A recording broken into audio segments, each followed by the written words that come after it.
God, grant me the serenity to accept the things I cannot change, the courage to change the things I can, and the wisdom to know the difference. You know, repeating that to myself was very helpful. Confidence and self-affirmation is so important when you have a broken mirror. Let me explain what a broken mirror means. A broken mirror is the psychological level within you on how you look, how you feel. And Emily's here to share with you, our Wigs for Kids family, how through her journey of hair loss, alopecia, and how she was able to continue to build her confidence up through journaling and through really seeking within. I want you to share what made you get to where you're at now, out of college, in a career, but you went through some tough times through the high school years and even before. So how did you get the confidence to be who you are today? There was a huge, hit to my self-esteem when my hair had fallen out, and I felt extremely insecure, which just, it won't do. I don't want anyone to feel that way. 10% what happens to you, 90% how you react to it. So I knew, I can't just, sulk over this for so long. I need to have solutions. I realized that I had been talking pretty negatively to myself, which, affected how I saw myself. I was looking in the mirror, the broken mirror, as you say, and it kind of also affected how others saw me as well. They could tell that I just wasn't as confident. I started to journal, was one of the main things that I had done, and I, would write in the journal the things that I wanted to believe about myself and that I did believe. So I would write, I am beautiful, I am confident, everything that has to do with, insecurities, just to make me feel better about myself. Somebody would say, well, you're just writing things out. But when you journal and to look into a real mirror and to speak out those words, psychology teaches us, as well as spiritual consciousness, is that begins to record, because we're thinking, I've heard the numbers, 30,000 thoughts a day and 50,000, whatever the number is.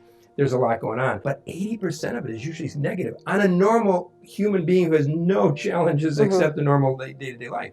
But now, lose your hair, going to school, the challenges of life itself, relationships, you really have to re-record and re-record and re-record, not just like once. And that's where I think people fail. They try it once, twice, it didn't work. The repetition is very important. Just like an athlete, you were an athlete, and you had to work out, continually practicing, and so that you get better and better. Versus the first day that you were, a gymnast or a cheerleader was not the end all, right? So now, how did you do it on a day-to-day basis? Was there a time every morning? What were you doing? Right, so I think especially if something bad had happened to me during the day, I would want to journal about that, and I would start to write something negative, and I would say, how can I twist this into something positive? So, say my eyebrow had wiped off and I had gotten embarrassed. Instead of being super down on myself about it, I just kind of say, I'm okay with who I am. This is who I am. This is what has happened to me. That is out of my control. And then I can, kind of do some research or prepare some tips for me on how I can make sure that doesn't happen again if I'm not comfortable with my eyebrow, getting wiped off. But there would be no reason for me to be down on myself about a situation like that, because that was who I was. And, I didn't have eyebrows, and it is okay to not have eyebrows. It's okay to not have hair. It's something I couldn't control. So then I would also do my daily prayers, and instead of being down on myself there, I would still thank God. I would say, thank you for how fortunate I am for the things that I do have, and just keep that positive affirmations going. Steve Covey wrote the book, many books, but the book 7 Habits of Highly Effective People, and he talks about the paradigm shift. And the paradigm shift is where I'm thinking this way because of circumstances, situations, it's real. But I have the power within me to change how I see that. You said it earlier in this program. And it's so important because there's also a quote that comes from Philippians. It says, think upon these things. But that sentence starts with, therefore. And it had just told about all the problems and circumstances that took place in Paul's life who was writing this. But therefore, he says, think upon the things that are good, pleasing, perfect. And we can all find that. I've worked with people that have cancer. I've had people that have had, burns and all kinds of other issues that have come to see me in my private practice. And it's amazing for the ones that succeed, have that paradigm. They have to fight the battle every day. And some days you win and sometimes you don't. But this journaling helps you go through an incredible dimension that is greater. And Explain to us also, diary and journaling are definitively very different, although people put them in the same category. They're not. Yeah, that kind of isn't something that I thought about, but I do have like a separate kind of thing, like a diary, saying whatever I want. But in my journal, I'm being very thoughtful about what I'm writing down in there with the positive affirmations, you know, something that will make me feel better if I want to look back and read it, or, you know, lessons I've learned. Yeah. And it's ministering to you. Yes, exactly. So yeah, also in my journal, I would write down the Serenity Prayer. If anyone's ever heard of it, it's God grant me the serenity to accept the things I cannot change, the courage to change the things I can, and the wisdom to know the difference. So just, you know, repeating that to myself was very helpful, because I needed to accept the things I couldn't change, and I could not change the fact that I didn't have hair, but I needed to have the courage to change the things I can. You know, I could get a wig, I could microblade my eyebrows, I could do whatever I needed to do to make me comfortable, but I couldn't just make my hair grow back, which is out of my control.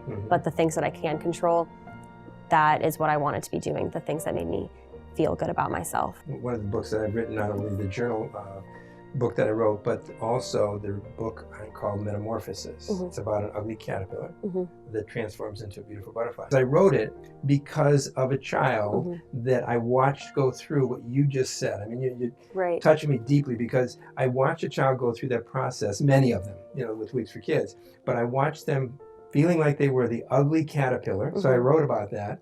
And then a beautiful butterfly tells them about this journaling and about the repetition of affirmations for themselves, looking in the mirror, and then the blossoming of the cocoon, and they became a butterfly. And I think that that's what you're talking about. It's really taking charge of your life, taking control of what may be a lemon at the moment, but you're turning it into lemonade. And journaling gives you the ability to really navigate through the waters. Yeah, and I also want to point out that I don't owe it all to journaling my confidence, that my parents, you know, helped me get a therapist, which I know is kind of a popular thing these days to have a therapist, especially for parents. I think it's important that I was never going to say I need help, but it was it came apparent to a certain point, like I need someone to talk to. And if my parents didn't know how to talk to me, they were very great. I'm very grateful that they not had forced me into therapy, but they had suggested it, and they were, you know, they were just very nice about easing me into it and like saying like this may help you. And it did. It helped me a lot, being able to have that extra person to talk to.